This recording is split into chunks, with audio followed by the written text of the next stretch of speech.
Hi again, everybody. I am still watching this episode that Heels in the Air did. It is so good. It's called Bullhorn Betty, a 22-month retrospective, and it's, as you can see, it's 7.5 hours long.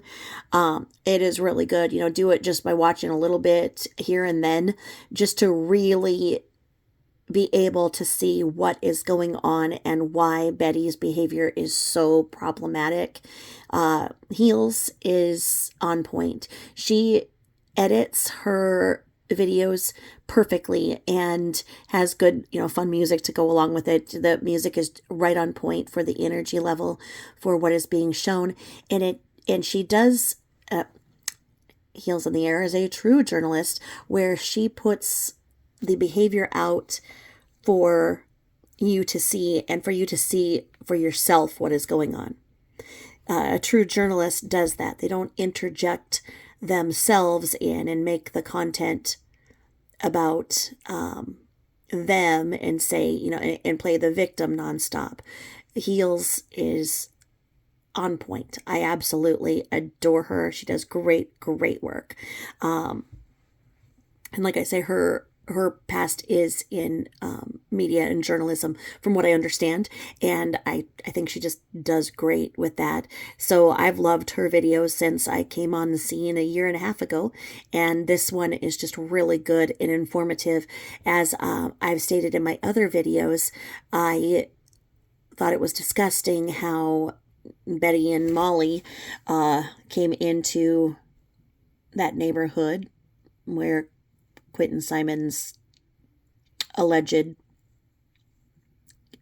abuser had unalived him and sat there with the bullhorn, and they screamed and just terrorized the entire neighborhood, while the actual law enforcement was out there in the landfill working,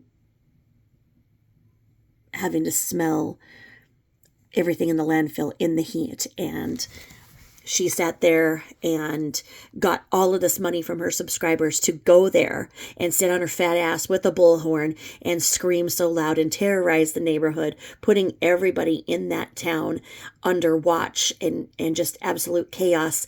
And as if that town wasn't already overtaxed with the resources of having all of those officers out there in the landfill, this gaggle of clowns went and caused so much chaos that then the police had to go there and monitor their behavior and respond to their allegations of misconduct and assault, etc., etc. Everywhere Betty goes, there's a pretend assault.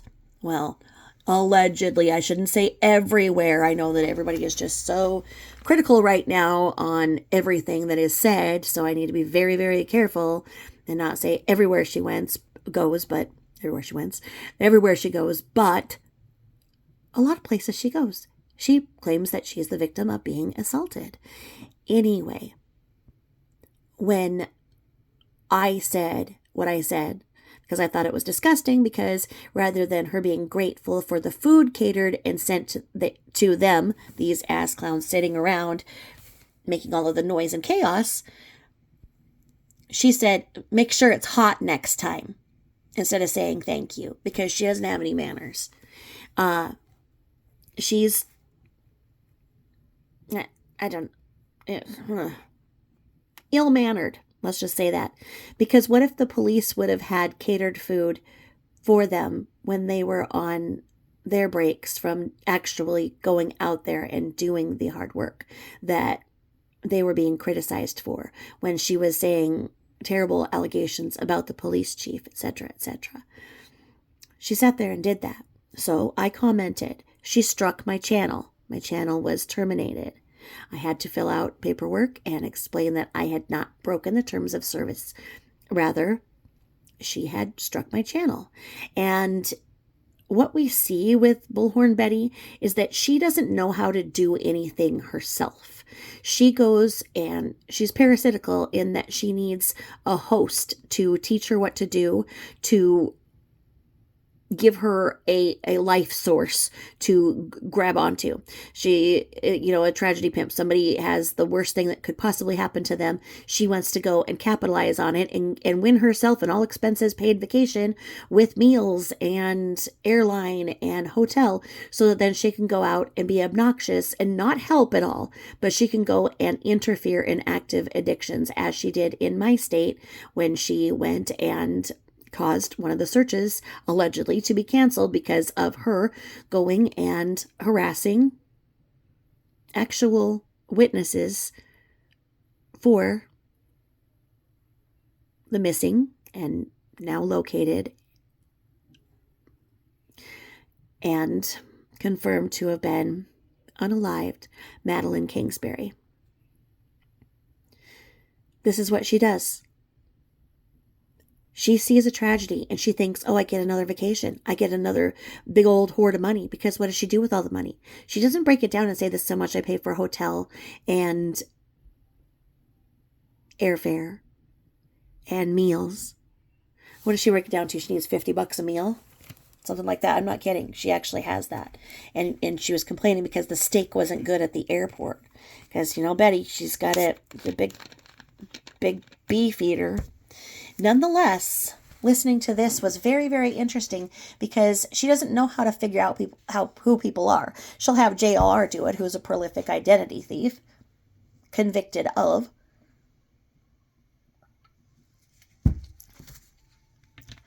I believe Molly was having JLR do her dirty work too, and I think the going rate, didn't they pay him $500 to docs?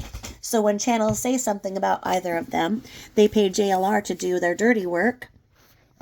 So that money that is raised when somebody has a tragedy and she says, oh, I'm going to go there, I'm going to go look, and people give her all of this money, this one and that one, when they get that money, they also earmark money to bully other channels that dare to speak out about what they're doing. Other channels that don't make money and actually cover the story locally and give all of the information about the story without asking anybody for a cent. Like me. Anywho, listen to this. It shows that Betty didn't even know how to strike a channel. This one, who doesn't have a channel anymore because of her bad behavior and poor acts and her bullying behavior. Listen to this. This is very, very interesting. Here is AMZ, True Crime. Yeah.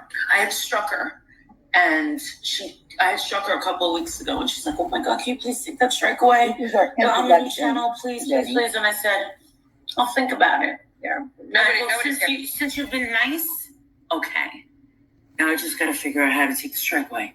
But yeah, I got a lot of these channels, like Glamour and Crude, that are popping up on the side, and I'll show you how to do that. You got to make it, you got to adjust it, this thing, so you can see.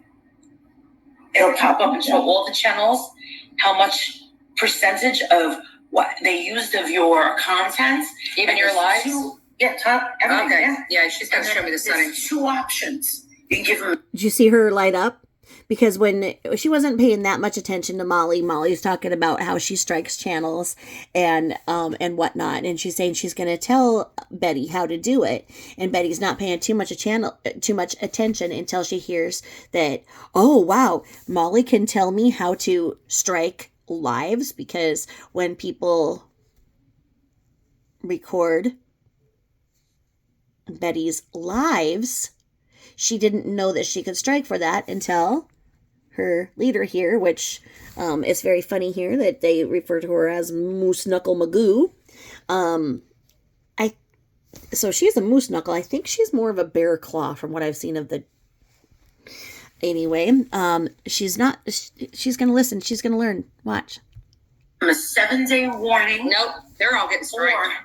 I strike. Immediate takedown. I'm telling you, if you guys want information, the reason why I don't do any of my lives or any of my videos for members only. Members know that when they come here, their monthly membership is just to support on a monthly basis. I don't, because at the end of the day, it's about getting the message out to the people that follow. But I will tell you right now that if you're going to steal my content, you're going to strike, and it's immediate. I'm not doing a 7-day thing, and that's even, unless you pick up the phone and reach out to me, or find a way to reach out to me and say, hey, you know what, I like your content, I'd like to swim it, and I give you permission, you're getting struck. I'm getting permission. I'm getting people asking me now. Can I take old picture thing? See, and I'm like, absolutely. Everyone knows but JLR, and he looked at me like I was crazy. I went into my purse, and because of so much was going on, I went like this, and I'm eating my laxative chocolates. You're only supposed to take one. I realized I had about 4 or 5 in my mouth, and I went, oh. And he goes, Molly, what's the matter? And I go, oh my God. I go, wasn't thinking. I was eating this chocolate. He goes, okay. I go, it's laxative chocolate. I go, and I put my mouth in my mouth. Can you imagine?